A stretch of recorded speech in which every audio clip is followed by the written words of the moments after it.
जय हिंद दोस्तों, मैं हूं पवन कुमार। आप सभी का स्वागत है आपके अपने YouTube channel online services with Kohli में। आज हम इस वीडियो में बात करेंगे IDBI bank limited IDBI executive on contract requirement 2023 के फॉर्म फिलअप के बारे में, जिसमें हम जानेंगे कि फॉर्म को स्टेप बाय स्टेप कैसे फिल करना है।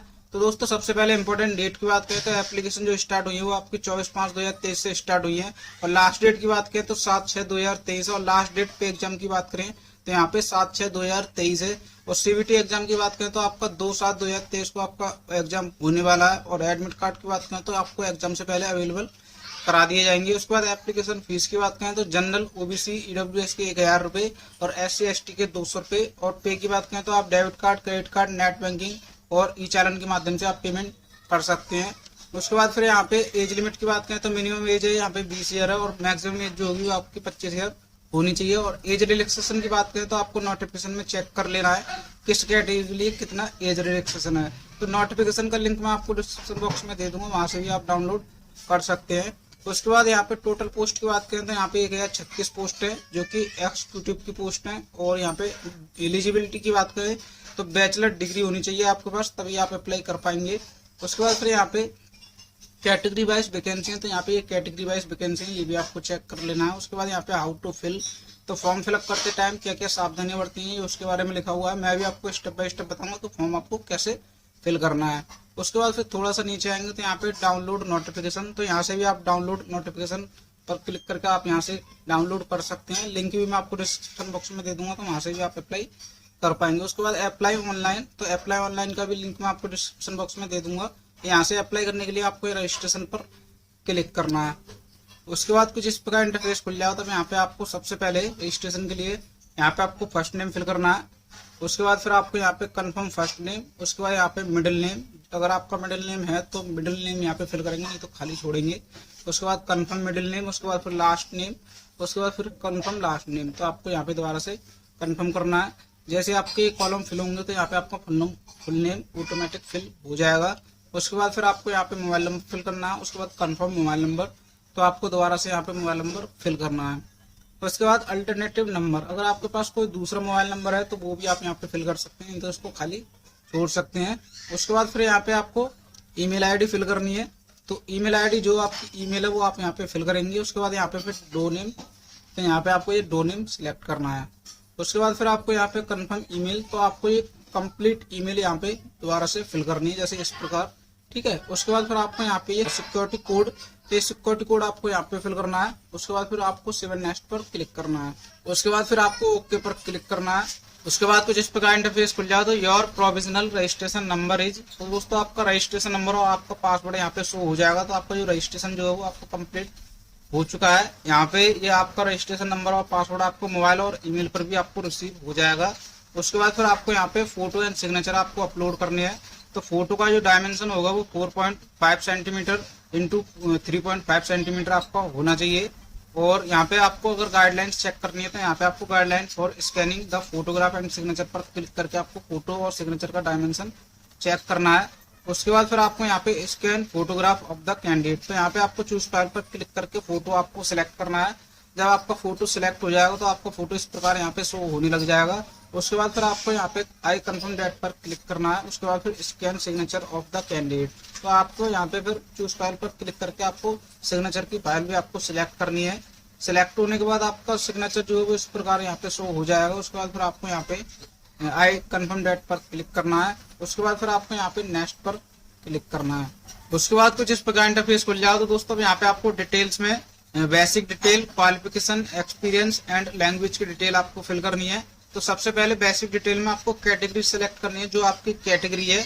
उसके बाद फिर are you a person with benchmark disability of 40% and above, अगर आप डिसेबिलिटी हैं, अगर आप विकलांग हैं तो यस करेंगे, और यहाँ पे डिटेल आपको ये मेंशन करनी होंगी। अगर आप विकलांग नहीं है तो नो पर क्लिक करेंगे, ये डिटेल आपकी ऑटोमेटिक हिडन हो जाएंगी। उसके बाद फिर आपको यहाँ पे थोड़ा सा नीचे आना, तो अगर आप यहाँ पे RPWD कैंडिडेट हैं एक्ट के तहत तो आप यहाँ पे यस करेंगे, नहीं है तो नो पर क्लिक करेंगे। उसके बाद फिर आपको यहाँ पे थोड़ा सा और नीचे आना है। यहाँ पे are you a child and family member of those who dead in 1984 record, अगर 1984 के दंगों में आपके माता पिता की मृत्यु हुई या उनके फैमिली मेंबर हैं आप या उनके बच्चे हैं तो आप यहाँ पे यस करेंगे, नहीं है तो नो पर क्लिक करेंगे। उसके बाद religion to which you belong, तो यहाँ पे आप किस रिलीजन से हैं, किस धर्म से हैं, वो आपको धर्म सेलेक्ट करना है। उसके बाद whether you belong to religion minority community, अगर आप मिनोरिटी कम्युनिटी से बिलोंग करते हैं तो यस करेंगे, नहीं है तो नो पर क्लिक करेंगे। उसके बाद अगर आप एक्स सर्विसमैन हैं तो यस करेंगे, नहीं है तो नो पर क्लिक करेंगे। उसके बाद फिर आपको यहाँ पे प्लेस डिस्ट्रिक्ट ऑफ डोमिसाइल, तो आपका जो डोमिसाइल है वो किस डिस्ट्रिक्ट का है वो आपको यहाँ पे डिस्ट्रिक्ट फिल करनी है। उसके बाद फिर आपको यहाँ पे स्टेट ऑफ डोमिसाइल, तो आपका जिस स्टेट का डोमिसाइल है वो आपको यहाँ पे स्टेट सेलेक्ट करना है। उसके बाद नेशनलिटी आपको यहाँ पे इंडियन सेलेक्ट करनी है। उसके बाद do you have adverse report regarding character antecedent moral turpitude it's is also liable to reject at any stage of the requirement process of termination of service, अगर इससे रिलेटेड कुछ है तो आप यस करेंगे, नहीं है तो नो पर क्लिक करेंगे। उसके बाद state UT NCR for which the centre of examination belong, तो आपको यहाँ पे स्टेट सेलेक्ट करना है जो भी आपका स्टेट है। उसके बाद फिर सेंटर ऑफ एग्जामिनेशन, तो आपको यहाँ पे डिस्ट्रिक्ट सिलेक्ट करनी है, किस डिस्ट्रिक्ट में आप एग्जाम देना चाहते हैं। उसके बाद फिर enter any two ID card detail, तो यहाँ पे आपको आईडी सिलेक्ट करनी है जो भी आप फर्स्ट आईडी में रखना चाहते हैं, जैसे Aadhaar, PAN card, passport, driving licence, वो आप यहाँ पे सिलेक्ट करेंगे। उसके बाद फिर आपको यहाँ पे आईडी कार्ड नंबर फिल करना है। उसके बाद फिर आपको आईडी कार्ड सेकंड, तो यहाँ पे जो आपके पास सेकंड आईडी है वो आप यहाँ पे आईडी सिलेक्ट करेंगे। उसके बाद फिर आपको यहाँ पे नंबर फिल करना है। उसके बाद फिर आपको यहाँ पे पर्सनल डिटेल में सबसे पहले आपको डेट ऑफ बर्थ सिलेक्ट करनी है। उसके बाद फिर आपको यहाँ पे जेंडर मेल या फीमेल। उसके बाद do you have twins brother या सिस्टर, अगर आप ट्विंस है तो यस करेंगे और डिटेल फिल करेंगे, अगर नहीं है तो नो पर क्लिक करेंगे, ये डन हो जाएगी। उसके बाद फिर आपको मैरिटल स्टेटस, तो जो भी आपका मैरिटल स्टेटस है आप यहाँ पे सिलेक्ट करेंगे, क्लिक करेंगे। उसके बाद फिर आपको यहाँ पे फादर्स नेम फिल करना है, यहाँ पे आपको मदर्स नेम फिल करना है। उसके बाद फिर आपको यहाँ पे एड्रेस फॉर करस्पॉन्डेंस, तो यहाँ पे एड्रेस 1, एड्रेस 2, एड्रेस 3 में आपको यहाँ पे एड्रेस फिल करना है। उसके बाद आपको यहाँ पे डिस्ट्रिक्ट फिल करनी है। उसके बाद फिर आपको यहाँ पे स्टेट सिलेक्ट करना है, जो आपका स्टेट है। उसके बाद यहाँ पे एरिया का पिन कोड आपको फिल करना है। उसके बाद फिर आपको यहाँ पे परमानेंट एड्रेस, तो अगर आपका करस्पॉन्डेंस एड्रेस और परमानेंट एड्रेस अगर अलग अलग है तो आप अलग अलग फिल करेंगे। अगर आपका परमानेंट एड्रेस और करस्पॉन्डेंस एड्रेस अगर सेम है तो आपको सेम एड्रेस फॉर करस्पॉन्डेंस यहाँ पे आप क्लिक करेंगे तो एड्रेस ये ऑटोमेटिक आपका फिल हो जाएगा। उसके बाद फिर आपको यहाँ पे थोड़ा सा नीचे आना हो, यहाँ पे choose the address for GST invoicing, तो आप कहाँ पर चाहते हैं, करस्पॉन्डेंस एड्रेस पर या परमानेंट एड्रेस पर, वो आपको यहाँ पे सिलेक्ट करना है। उसके बाद फिर आपको यहाँ पे एप्लीकेशन फीस जो कि आपकी 200 रुपये एससी कैटेगरी से, अगर आप कोई दूसरा कैटेगरी सिलेक्ट करते हैं तो उसमें 1000 रुपये पे करने होते हैं। अब यहाँ पे आपको सेव एंड नेक्स्ट पर क्लिक करना है।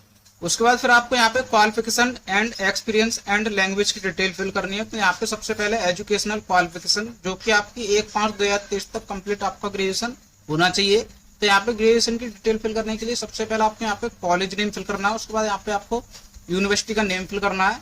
यहाँ पे आपको डिग्री सिलेक्ट करनी है, जो आपकी डिग्री है। अगर इनमें से कोई डिग्री है तो आप इनमें से सिलेक्ट करेंगे। अगर आपके पास कोई अदर डिग्री है तो आप यहाँ पे अदर पर क्लिक करेंगे और यहाँ पे आप फिल करेंगे। अगर आपके पास इनमें से है तो आप इनमें से सिलेक्ट करेंगे। उसके बाद डेट ऑफ पासिंग, तो यहाँ पे आपको डेट ऑफ पासिंग सिलेक्ट करनी है। उसके बाद परसेंटेज ऑफ मार्क, तो यहाँ पे आपको परसेंटेज फिल करनी है। उसके बाद फिर आपको यहाँ पे फर्स्ट सेकंड थर्ड जो क्लास थी आपकी वो आपको यहाँ पे सिलेक्ट करनी है। उसके बाद फिर आपको यहाँ पे एकेडमिक ईयर, तो यहाँ पे आपकी ईयर है फर्स्ट सेकंड थर्ड 4 और ये 5th, ठीक है। तो यहाँ पे अब आपको सेमेस्टर वाइज नंबर फिल करने हैं। तो यहाँ पे जो आपके फर्स्ट सेमेस्टर में जो नंबर आए थे वो आपको मार्क ऑफ 10, तो ऑफ 10 मार्क फिल करने हैं। यहाँ पे आपको टोटल मार्क फिल करनी है। उसके बाद फिर आपको सेमेस्टर सेकंड, तो यहाँ पे जो सेकंड सेमेस्टर में जो आपके नंबर आए थे वो आपको यहाँ पे नंबर फिल करने हैं। जो आपके टोटल मार्क थे वो आपको टोटल मार्क फिल करने हैं। जैसे आप ये दोनों नंबर फिल करेंगे तो ये आपके फॉर द ईयर, तो आपके दोनों नंबर ऑटोमेटिक यहाँ पे फिल हो जाएंगे। उसके बाद ईयर सेकंड में आपके थर्ड सेमेस्टर और फोर्थ सेमेस्टर में भी आपको ऐसे ही नंबर आपको फिल करना है। ये भी नंबर आपको ऑटोमेटिक फिल हो जाएंगे। उसके बाद फिर यहाँ पे आपको ईयर थर्ड, तो यहाँ पे थर्ड ईयर में भी आपको 5th सेमेस्टर और 6th सेमेस्टर के आपको नंबर फिल करने हैं। अगर आपका 4th ईयर या 5th ईयर का आपका अगर आपका कोर्स है तो आप यहाँ पे 4 और 5th का भी यहाँ पे आप फिल कर सकते हैं। अगर नहीं है तो आप इनको ऐसे 0-0 रहने देंगे, ठीक है। उसके बाद ये आपका टोटल ग्रांड टोटल जो है वो ऑटोमेटिक आपका फिल हो जाएगा और यहाँ पे टोटल परसेंटेज भी आपकी निकल आएगी। उसके बाद फिर आपको यहाँ पे in case of yearly marksheet, तो यहाँ पे जो है अगर आपकी जो मार्कशीट है अगर उसमें ईयरली है, आपका जो नंबर है वो आपके ईयरली है, सेमेस्टर वाइज नहीं है, तो आपको यहाँ पे करना क्या है कि आपको फर्स्ट सेमेस्टर या सेकंड सेमेस्टर दोनों में से आपको ईयरली नंबर यहाँ पे फिल करने हैं। जैसे मान लो आपके जैसे 1000 में से 666 नंबर आए हैं, तो आपको यहाँ पे टोटल मार्क में 1000 नंबर फिल करने हैं, ठीक है। और यहाँ पे आपको मार्क ऑफ 10 में 666 नंबर है, तो आपको यहाँ पे 666 नंबर फिल करने हैं, ठीक है। तो जो भी आपके नंबर है 666 या 660 वो आपको यहाँ पे फिल करने हैं, और यहाँ पे आपको 00 फिल करने होंगे। तो आपको यहाँ पे ईयरली वाइज आपको ऐसे फिल करना है। उसके बाद फिर और भी लिखा हुआ है, applicant who are admitted in the second year of engineering on completion of diploma will input mark as 0 for the first year.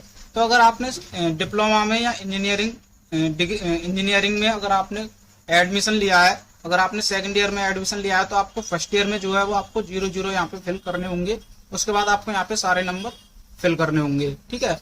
तो यहाँ पे उसके बाद ये इतना कुछ फिल करने के बाद आपको डिटेल फिल करने के बाद फिर आपको यहाँ पे post graduation professional qualification and other.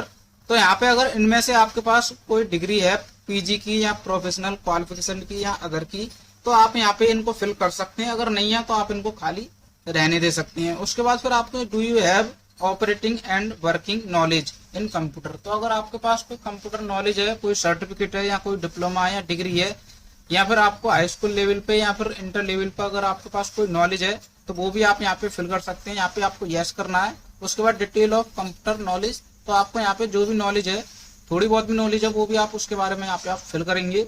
उसके बाद फिर आपको यहाँ पे वर्क एक्सपीरियंस, तो जो भी आपका वर्क एक्सपीरियंस है, यहाँ पे आपको प्रेजेंटिंग वर्किंग, तो यहाँ पे नेम ऑफ द एम्प्लॉयर, तो आप यहाँ पे सारी डिटेल फिल करनी है। अगर आपके पास वर्क एक्सपीरियंस नहीं है तो आप इसको खाली छोड़ सकते हैं। उसके बाद अदर डिटेल में अगर आप SC ST OBC कैटेगरी से हैं, तो आप अगर प्री एग्जाम ट्रेनिंग चाहते हैं तो आप यहाँ पे यस करके ट्रेनिंग ले सकते हैं। अगर आप नहीं चाहते तो नो पर क्लिक करेंगे। यहाँ पे सिर्फ SC ST OBC वाले ही यस पर क्लिक करेंगे, बाकी अदर कैटेगरी यहाँ पे अप्लाई नहीं कर सकते। उसके बाद फिर लैंग्वेज नो, तो आपके पास जो भी लैंग्वेज आती है आपको लैंग्वेज यहाँ पे फिल करनी है। जैसे इंग्लिश, हिंदी या कोई दूसरी, तीसरी, चौथी, पांचवी कोई भी और भी लैंग्वेज आती है तो वो यहाँ पे आप फिल कर सकते हैं। 5 लैंग्वेज यहाँ पे आप फिल कर सकते हैं। और इसके साथ साथ जैसे इंग्लिश और हिंदी लैंग्वेज है, तो आपको ये रीड राइट स्पीक मतलब लिखना बोलना पढ़ना भी आपको आना चाहिए। तो यहाँ पे आपको तीनों पर टिक करना है। टिक करने के बाद फिर आपको यहाँ पे 7 नेक्स्ट पर क्लिक करना है। उसके बाद कुछ इस प्रकार इंटरफेस खुल जाओ। तो दोस्तों ये आपका प्रीव्यू पेज है। यहाँ पे आपको एक बार साइड डिटेल अच्छे से चेक कर लेनी है, साइड डिटेल ठीक है या नहीं है। अगर आपकी कोई भी डिटेल गलत है तो आप बैक पर क्लिक करके एडिट कर सकते हैं। अगर आपकी साइड डिटेल ठीक है तो आपको आई एग्री पर क्लिक करना है। उसके बाद कंप्लीट रजिस्ट्रेशन पर क्लिक करना है। उसके बाद फिर आपको यहाँ पे ओके पर क्लिक करना है। उसके बाद are you sure to continue okay पर क्लिक करना है। उसके बाद कुछ इस प्रकार इंटरफेस खुल जाएगा। तो दोस्तों यहाँ पे अपलोड, तो यहाँ पे अब आपको डॉक्यूमेंट अपलोड करने हैं। तो यहाँ पे लेफ्ट थंब इम्प्रेशन और हैंड रिटन डिक्लेरेशन आपको अपलोड करनी है। तो गाइडलाइंस के लिए आपको यहाँ पर क्लिक करना है। तो यहाँ पे आपका लेफ्ट थंब इम्प्रेशन और हैंड रिटन डिक्लेरेशन का आपको गाइडलाइंस इसके डायमेंशन के बारे में यहाँ पे आपको क्लिक करके पता लग जाएगी। और डिक्लेरेशन की बात करें तो आपको यहाँ पे डिक्लेरेशन लिखना कैसे वो आपको नोटिफिकेशन में मिल जाएगा। तो नोटिफिकेशन का लिंक मैं आपको डिस्क्रिप्शन बॉक्स में दे दूंगा, वहां से डाउनलोड करके वहां से आप देख सकते हैं कि हैंड रिटन डिक्लेरेशन में आपको क्या लिखना है, जो कि व्हाइट पेपर पर लिखना है। उसका फाइल साइज बना के आपको अपलोड करना है। तो यहाँ पे लेफ्ट थंब इम्प्रेशन के लिए आपको चूज फाइल पर क्लिक करके आपको फाइल सिलेक्ट करनी है। और सिलेक्ट करने के बाद आप प्रीव्यू पर क्लिक करके आप इसको देख भी सकते हैं, जो आप फाइल साइज यहाँ पे अपलोड करेंगे। उसके बाद फिर आपको यहाँ पे हैंड रिटन डिक्लेरेशन, तो डिक्लेरेशन भी आपको यहाँ पे चूज फाइल पर क्लिक करके आपको सिलेक्ट करना हो, प्रीव्यू पर क्लिक करके आप देख सकते हैं। उसके बाद फिर आपको यहाँ पे सिक्योरिटी कोड, तो ये सिक्योरिटी कोड आपको यहाँ पे फिल करना हो, 7 नेक्स्ट पर क्लिक करना है। उसके बाद फिर आपको यहाँ पे are you sure data enter the correct, तो आपको यहाँ पे ओके पर क्लिक करना है। उसके बाद कुछ इस प्रकार इंटरफेस खुल जाओ। तो अब यहाँ पे पेमेंट करना है आपको। तो पेमेंट जो है वो SC कैटेगरी से 200 रुपए पे करने हैं। ये सिक्योरिटी कोड आपको यहाँ पे फिल करना है और सबमिट पर क्लिक करना है। उसके बाद फिर do you want to submit okay पर क्लिक करना है। उसके बाद कुछ इस प्रकार इंटरफेस खुल जाओ। तो यहाँ पे आप पेमेंट करने के लिए credit card, debit card, other debit card, internet banking, wallet, QR code, UPI, इनमें से किसी से भी आप पेमेंट कर सकते हैं। अगर आप डेबिट कार्ड से करना चाहते हैं तो डेबिट कार्ड पर क्लिक करेंगे। आपको यहाँ पे card number, expiry date, CVV code और यहाँ पे कार्ड होल्डर नेम आपको फिल करना है। उसके बाद मेक पेमेंट पर क्लिक करना है। जैसे ही आपका ये पेमेंट सक्सेसफुल होगा तो ये फॉर्म भी आपका कंप्लीटेड फिल हो जाएगा। उसके बाद इसका फाइनल प्रिंट आउट डाउनलोड करके सेव करके अपने पास रख लेना है। और दोस्तों अगर आपकी कोई क्वेरी है, अगर आपको कोई क्वेश्चन है तो आप कमेंट बॉक्स में कमेंट करके पूछ सकते हैं। वीडियो अच्छी लगी हो तो वीडियो को लाइक करें, शेयर करें, चैनल को सब्सक्राइब करें। धन्यवाद।